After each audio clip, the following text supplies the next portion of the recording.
Welcome to the deep dive. If you're joining us today, you're probably already tracking the complexities of macroeconomic policy. Yeah, or maybe you're prepping for an economics class. Right. Or just, trying to make sense of the financial news when they talk about the Federal Reserve. Or you're just insanely curious about how the economy actually works behind the scenes. Which is a great reason to be here. It is. Because today our mission is to thoroughly unpack a single, honestly quite dense Wikipedia article. It's about the ISMP model. The investment savings monetary policy model. Exactly. And we're going to build a mental map of the economy using just a few key variables. We're talking interest rates, inflation, output, consumer spending, and of course, the Federal Reserve. And I know that sounds like dry academia. A little bit, yeah. But it's actually not. It's really the source code for how central banks attempt to manage our reality. It's how they map out their decisions. And we even have a surprising academic rivalry to get into later on. Oh yeah, the controversy. Right, about whether this model, which is widely used, actually hides the most important parts of the economy. But let's start with the blueprint. What is the ISMP model? Let's lay the foundation. So the core definition from the text we're looking at says, the ISMP model is a macroeconomic tool specifically designed to display short-run fluctuations. And we really need to emphasize that phrase, short-run fluctuations. So why is that so critical? Because in macroeconomics, the difference between the short run and the long run is, well, it changes the entire physics of the economy you're looking at. Okay, so what does short-run imply here? It implies that certain things in the economy haven't had time to adjust yet. Specifically, prices and wages. We call them sticky. Sticky prices. Right. If the central bank suddenly changes the interest rate today, your local coffee shop doesn't instantly print new menus with lower prices tomorrow. Yeah, that takes time. Exactly. And your boss doesn't immediately call you in to renegotiate your salary. Because those prices are sticky, a shift in monetary policy has a very real, immediate impact on actual economic output and employment. Got it. So the ISMP model is mapping that specific window of turbulence, the immediate reaction. Yeah, the reactive phase, before the broader economy has time to reach some new long-term equilibrium. Okay, so in this short-run window, the text lists three main things this model tracks, the holy trinity of variables here: the interest rate, inflation, and output. Those three are inherently linked in this closed system. It kind of reminds me of a dashboard in a car.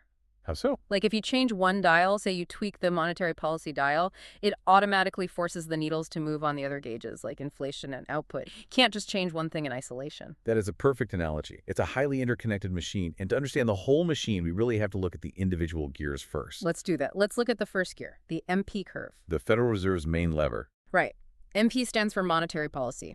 So I want you, the listener, to visualize a graph with us. Just a basic two-axis graph. Keep it simple in your mind. The vertical axis, the y-axis going up and down, is the real interest rate. Okay. And the horizontal axis, the x-axis going left or right, is the inflation rate. Right. And the text points out that the MP curve displays a positive relationship. It's an upward sloping curve. Upward sloping, meaning as inflation moves right, meaning it increases. The real interest rate moves up. But why? Like physically, what is driving that positive relationship? Well, the driver of that entire line is the Federal Reserve, or whichever central bank you're looking at. The upward slope isn't some natural law of nature. It's a mechanical rule built into the model to represent how the Fed behaves. Okay, so it's mapping human policy decisions. Exactly. When inflation starts to heat up, moving to the right on your mental graph, the central bank reacts by raising the real interest rate to cool things down. They hike rates. To make borrowing more expensive. Right. And if inflation drops, they lower rates to stimulate things. So the curve slopes upward because it mathematically assumes the central bank is always going to fight inflation by raising the cost of borrowing. So a movement along that curve is just the Fed doing its normal day-to-day job. Right, just following the standard playbook. But the text gives us a specific scenario where the Fed takes a much bigger action. It talks about a target decrease in the federal funds rate. Now that is different. That is a regime change. And the text says this action shifts the entire MP curve to the right. Not just moving along the line, but picking the whole line up and shoving it to the right. Right. And let's painfully break down the dual outcome the text explicitly states here, because this is huge. It says shifting the MP curve right results in a decrease in the real interest rate and an increase in the inflation rate. And that right there is the fundamental trade-off of monetary policy. It's the package deal. Exactly. When the Fed steps in to artificially lower their target rate, they are explicitly accepting a trade-off. They are saying, we want lower real interest rates to help the economy, but we know the mathematical cost of that is higher inflation. You can't get one without the other. You really can't. And that's why understanding this model matters so much for anyone trying to decipher policy. It removes the illusion that central bankers have magic wands. They just have levers. Levers with very strict consequences. Okay, let's switch gears to the second half of the model. We've got the MP curve. Now we need the IS curve. Investment savings. Right. And this represents basically everyone else. Consumers, the government, total output. A real physical economy. So let's redraw our mental graph. The vertical axis remains the real interest rate. Same as before. But now the horizontal axis is not inflation. It's total output, which the text labels as Q. Total output, Q. Basically think of it as gross domestic product, all the goods and services we produce. Now here is a crucial difference. The text highlights that the IS curve is a negative relationship. It slopes downward. Right, from top left down to bottom right. And the core rule from the text is that an increase in the interest rate produces lower total output, Q. Which makes intuitive sense if you think about how normal people and businesses operate. Walk us through that. If the real interest rate is really high, so you're way up on that vertical axis, it means borrowing money is incredibly expensive. Mortgages are high, car loans are high. Exactly. So what happens? You don't buy the new car. A business decides not to build that new warehouse because the loan is too expensive. They just save their money instead. Right. And because everyone stops borrowing and spending, total output Q shrinks. It moves to the left. But as interest rates drop, loans get cheap, people buy things, businesses expand, and output moves to the right. It grows. So if we connect this back to the MP curve we just talked about, if the Fed fights inflation and interest rates go up, that directly crushes total output on the IS curve. You're seeing the connection. Yes. But who actually moves the IS curve? Because the Fed moves the MP curve. Who has the steering wheel for IS? The text notes it's the actions of the government and consumers. So not the central bank. No, the Fed has no direct control over the IS curve itself. They only control the interest rate on the vertical axis. Okay, so the text gives another step-by-step scenario for this side of the model. The action is an increase in either consumer spending or government spending. Like a massive stimulus bill. Right, like an infrastructure package. The movement from that action, according to the text, is the IS curve shifts rightwards. The whole line moves right. And the result, and this is a key phrase, this results in an increase in total output for any level of the interest rate. That phrase is everything.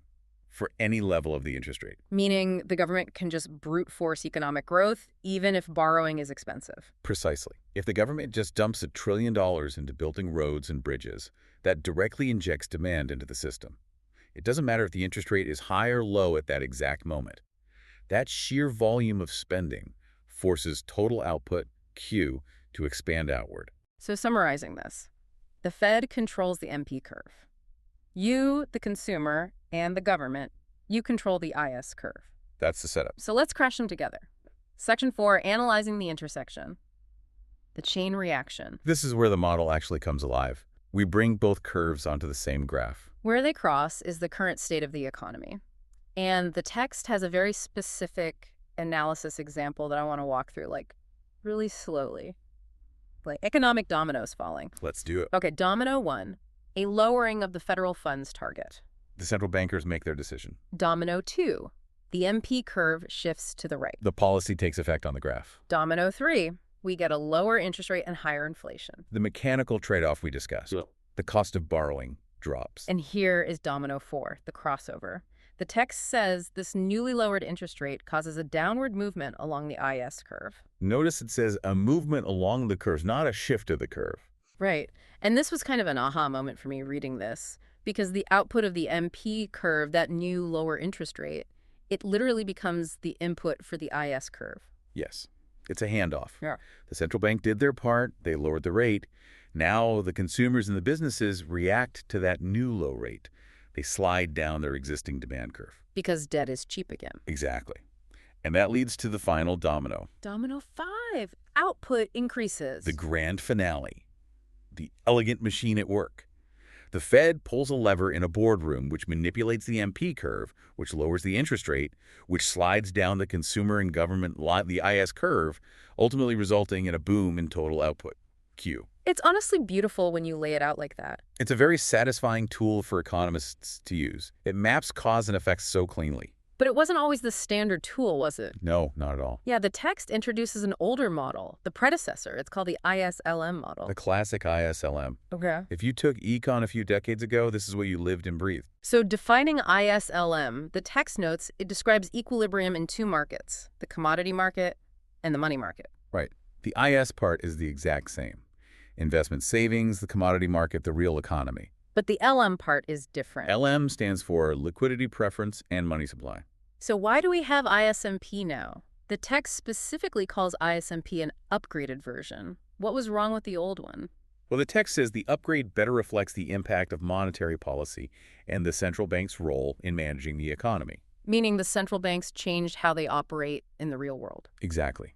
Under the old ISLM model, the assumption was that a central bank controlled the economy by strictly managing the actual supply of physical money, the quantity of dollars out there. But they don't really do that anymore. Not primarily, no. Modern central banks shifted to targeting specific short-term interest rates instead. They adjust the rates, and they let the money supply kind of float to whatever level is needed to maintain that rate. So the map had to change to reflect the new territory. Right. And the academic context the text gives for this is really interesting. It cites a foundational paper from the year 2000. By David Romer. Yes. Titled Keynesian Macroeconomics Without the LM Curve. Without the LM curve. So Romer just straight up deleted the money market from the model. He looked at it and said, if central banks aren't obsessing over the money supply anymore, why should our baseline model obsess over it? He deleted the LM curve and replaced it with the MP curve, which focuses purely on the central bank's interest rate actions. It centers the Fed. Completely. Yeah. It puts their policy lever right in the spotlight. Okay, but before we get into the pushback on Romer's big deletion, because there is pushback, we need to scale up a bit, because the text reminds us of a major limitation. The short-run limitation. Right, ISMP only displays short-run fluctuations. It's the immediate reaction. But obviously, economists care about what happens next year or 5 years from now. You can't just look at the short run. So the text introduces the bigger picture. It says the ISMP model is actually used as a foundation for the ADAS model. ADAS, aggregate demand and aggregate supply. What's the connection there? Think of the ISMP model as the engine that powers the ADAS model. Okay. The ISMP model tells us, hey, the Fed cut rates today, so output is booming right now. The ADAS model takes that immediate boom and tracks how it ripples out over time. When those sticky prices get unstuck. Exactly, when the sugar high wears off. Because if output is booming, eventually companies have to hire more workers, which drives up wages, which increases costs, which forces them to finally raise their prices. Meaning inflation. Systemic, long-term inflation. The text specifically says that when ISMP is plugged into the ADA framework, economists can derive long-term movements in inflation and interest rates. It transitioned from the base short-run movements to the long-term reality. So they nest inside each other. ISMP handles the today, ADAS handles the tomorrow. That's a great way to put it. All right, let's get back to David Romer deleting the money supply from the model, because not everyone loved this upgraded version. It was a very bold move, and in economics, bold moves invite serious critiques. And the text introduces a massive critique from economist Greg Mankiw. A huge name in the field. And Mankiw has this great quote in the text. He says, the ISMP model has quirky features. Which is, in academic speak, calling a rival's model quirky is basically throwing down the gauntlet. It's a very polite insult. Mankiw explicitly prefers the old ISLM model. He does. And the text gives us his core argument for why. It says ISLM focuses on the important connections between the money supply, interest rates, and economic activity. And here's the kicker, whereas the ISMP model leaves some of that in the background. Leaves it in the background. That is the fundamental blind spot Mankiw is pointing out. So Romer wanted to center the Federal Reserve and interest rates because that's what they actually talk about in their press conferences. Right. But Mankiw is arguing that by doing so, by literally erasing the money supply curve, you're hiding a massive structural force in the economy. Mankiw is basically saying, just because the Fed isn't staring at the money supply doesn't mean the money supply stopped mattering. It's still there. It's definitely still there. And Mankiw argues that the sheer quantity of money circulating is a critical driver of inflation and economic health. If your model just assumes the money supply will magically adjust itself in the background without causing any weird side effects, you're going to get caught off guard. So who is right? Which is more important for understanding the economy? The interest rate lever or the actual pool of money? Well, it's a trade-off, right? Romer's model is incredibly accurate for normal times. When the economy is functioning normally, the Fed tweaks the interest rate, and the ISMP model predicts the outcome beautifully. But what about abnormal times? That's exactly when Mankiw's critique hits hardest. So we've taken this massive journey today through the ISMP model. We really have. We started with the basic short-run fluctuations of interest rates, inflation, and output. We mapped out the Federal Reserve's MP curve and how they trade higher inflation for lower rates. And we looked at the IS curve, where consumer and government spending can drive output regardless of what the Fed is doing. Right. And then we brought them together to watch the chain reaction from the boardroom to the cash register. And we debated the evolution of the model itself, from ISLM to ISMP, Romer versus Mankiw. There's a lot to take in. It is, but what is the real listener value here? Like, why keep this model in your head?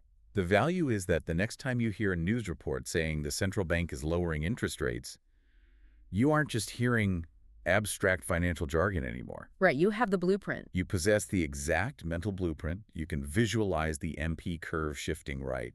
You know exactly how that decision is meant to cascade down the IS curve, making borrowing cheaper, to artificially boost total output in the short run. You can see the matrix. You can see the matrix. I love that. But I want to leave everyone with a final provocative thought built on Mankiw's critique. Oh, this is a good one. Because if the ISMP model became the modern standard, by placing the central bank's interest rate policy in the spotlight and leaving the actual money supply in the background, what happens to our understanding of the economy when those traditional interest rate tools stop working? Like when interest rates hit zero. Exactly.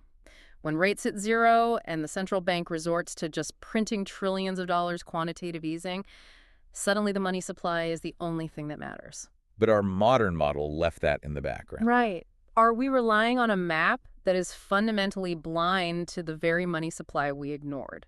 It really makes you wonder if our models are shaping our reality or blinding us to it. A great question to end on. Thank you for joining this deep dive, and keep questioning the models that shape our world. We'll see you next time.